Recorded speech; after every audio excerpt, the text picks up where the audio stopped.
is mind blowing. It says, where does this leave the FCS? I think the FCS is left out, if you ask me, because it's like how much of, and it depends how far I go back, because we talk FCS. What does the Steve McNair look like with an NIL at Alcorn? And that's in the 90s. Yeah. You know, like seriously, what does the Steve McNair at Alcorn State looks like if he had the world that we have today with NIL? And think about it. It's Steve McNair, then there's nobody else on that team. Yes, he had teammates, but it's Steve McNair. Yeah. He finished for the Heisman at an FCS school. Yeah. Right? I think about, let's go to Appalachian State. You remember a kid by the name of well, he's grown as hell now, Armani Edwards, when they went to Michigan. Yeah, and they beat Michigan. Yeah. And then they ended up rolling the rest of the season and won an FCS national title. That was Armani Edwards. He was the quarterback. So I think about, there are certain guys on the FCS level that were superstars for their programs aside from the team. I don't know. See, the thing is this. What's difficult about all these topics in conversation, in my personal opinion, is when you talk about Title IX just doesn't affect Power 4.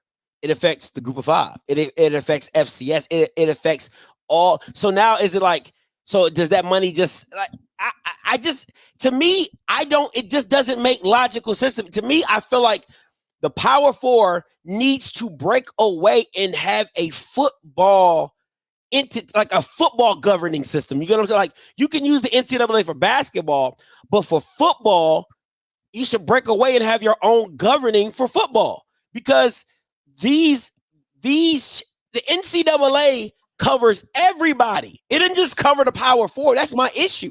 So when you're making these widespread changes, how does it not affect everybody in some way or fashion? That's all I'm saying. Like, how does it not affect everybody? The stipulations are going to have to, because then you have to go back and consider what is value. You know, I think at the end of the day, what is value? And you can always go back and see what the value was, because did a coach during that time get a raise? Did a coach get elevated and get another job because of whoever was playing? I think you can go back and kind of, but that's so much research, that's so much time, but you can kind of get some form of a handle on what that value was for that school, because you can see if that coach got a raise. You can see if that coach moved on to get a better job because of whoever was there. I think you can look at that and create a value from that, but precisely what that value is, who knows? Who knows? Who knows? And to me, what's really disheartening about the whole thing is the players that have built the NCAA, who have built college football, that were never able to get their worth or value while in college football. Like Terrell Pryor, right? Like, he would have made millions at Ohio State, even though his football career didn't do the same. And he signed a couple autographs, and it was over. And they wiped out the season they won the Sugar Bowl. They crazy. Wiped that whole season out. You see what I'm saying? It's the running back from Ohio State that did the lawsuit that, like, I can't remember.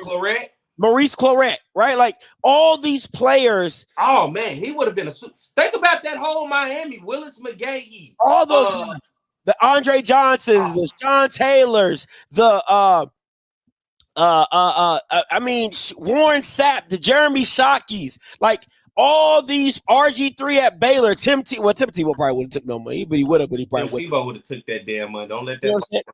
Yeah, right. So, Cam Newton, his 1 year at Auburn. Like, you talking about all these players, like they've all done. Most of them have all done well for themselves. But just imagine the amount of money.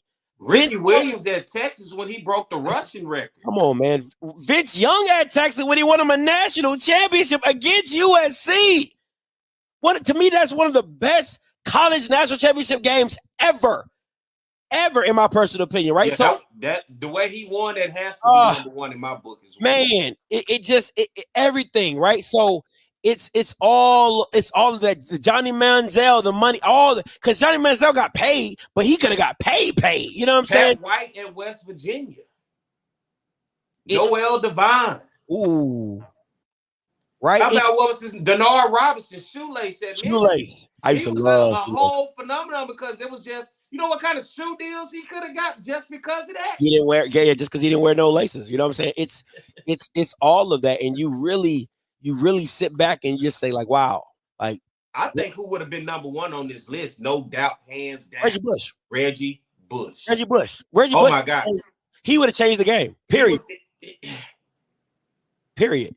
It would have been nobody would have come close to Reggie Bush and what he was doing at that time. I don't care what nobody's talking about. Vince Young and Reggie would have probably went hand in hand, but Reggie Bush in California, winning a national championship, doing it the way that he was doing it, Reggie Bush hands down would have been the